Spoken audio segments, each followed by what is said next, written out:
Hi, welcome back to Retro Games Room. Today I'm going to do a quick review on the Atari Jaguar, 64-bit Atari Jaguar, come out in about 1993. I've had this console now for about 6 months, not long. I remember it as a kid, never really wanted it because I was always into my Sega stuff. It advertised to be a 64-bit, something it really wasn't. Any gamer will know that, it's actually two 32-bit chips, one for sound, one for graphics. They sort of added them together and thought it was 64-bit, but it wasn't. Yeah, so there's the console itself. It's quite basic, really. Got two controller ports at the front, cartridge slot, but there's no protector, so if that has been on your sideboard as a kid with no cartridge in, it would have obviously got dusty and corroded, which wasn't a good design. The packing game was Cybermorph that come with it. Yeah, and then I've only got one controller. I think this one only come with one. You got these big bulky controllers with all I can explain is like a phone keypad at the bottom, A, B and C, options, pause and your direction. They are very bulky, but they've had really bad press. They ain't too bad to play with, but they're not the best when you compare them to stuff like the 64 and the PlayStation. And I believe with all the games, I'm not 100% sure, you get these little inserts you can insert into the controller, and then depending on what game you're playing, some have guns and your music, and it's just extra controls for the game. I'm actually going to review Theme Park next, so I've been hoping when I open that one it will have lots of different buttons to help build the theme park. But as a console back in 1993, I think it tried to be something it wasn't. People didn't fall for it, and that's why it failed. I think it was brought out on a very low budget, and developers weren't interested in really making games for it. I think it was too hard to develop games for. There weren't enough units sold, and I think it just lost interest. And when stuff like the PlayStation, the Saturn, the 64 come out, it just couldn't compete, and it just died of a very quick death then. And it wasn't really in any mainstream catalogues like the Argos catalogue and the Littlewoods Index catalogue at the time.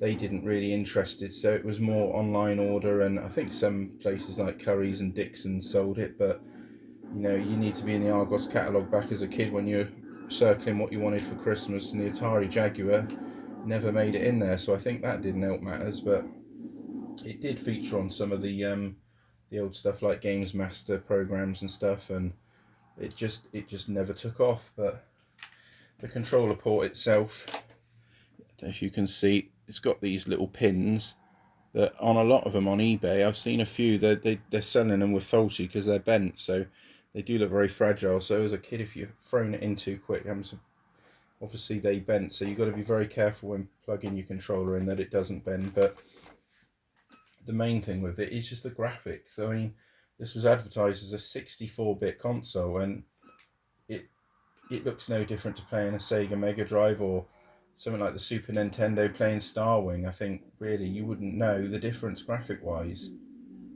It's just not what it's been sold as. I think if I had this as a kid, I would have been happy, but I'd have been soon disappointed when none of my friends had one, and you couldn't trade games at school. And yeah, personally, I'm not a fan of it. But game collectors obviously want them, and they are going up in value now. I think a box game console now is about £300 to £400 depending on condition, and obviously you'd get them cheaper than that if they were unboxed. And some of the games are quite cheap, some are more expensive. There seems to be lots of games on eBay for them. I think they developed lots of games that just didn't sell in the day, so I think there was a lot of unsold stock, especially with the consoles. I think back in the early 2000s, you could pick up an Atari Jaguar, I think, from a game store for about £10. They just wanted shot of them, and I wish I'd bought some now, because obviously I'd be sitting on a few £1,000s if I'd have bought a few of them. But at the time, I didn't think nothing of it. It was just an awful console, and they couldn't really give them away in the end. So yeah, would I buy one? Well, I have bought one, but would I buy one as a collector again? I probably would, but I'm not really very keen on the library of games. I don't think the graphics are anything near even 32-bit, let alone 64-bit. I think you're much better getting the PlayStation or the the Mega Drive or the Super Nintendo that was at the same era. Though they're meant to be a lot lower graphic power, only 16-bit, there's not a lot of difference with the games. There's a bigger game library. This has got a very small game library, and I think that's technically why it failed. So yeah, I just wanted to have a quick show you. On my next video, I've got this game which I had as a kid on the Sega Mega Drive. It's Theme Park for the Atari Jaguar. I'm going to be unboxing that one on my next video. It's a sealed one. Again, it was only £45 off of eBay, so it didn't cost an awful lot. I very rarely ever unseal sealed games, but I want to unseal this one and I want to play it, and I want to see if it'll actually work, because looking on the back here, it says that there is a battery backup, so I'm hoping that hasn't leaked over the 35 odd years that it's been boxed in its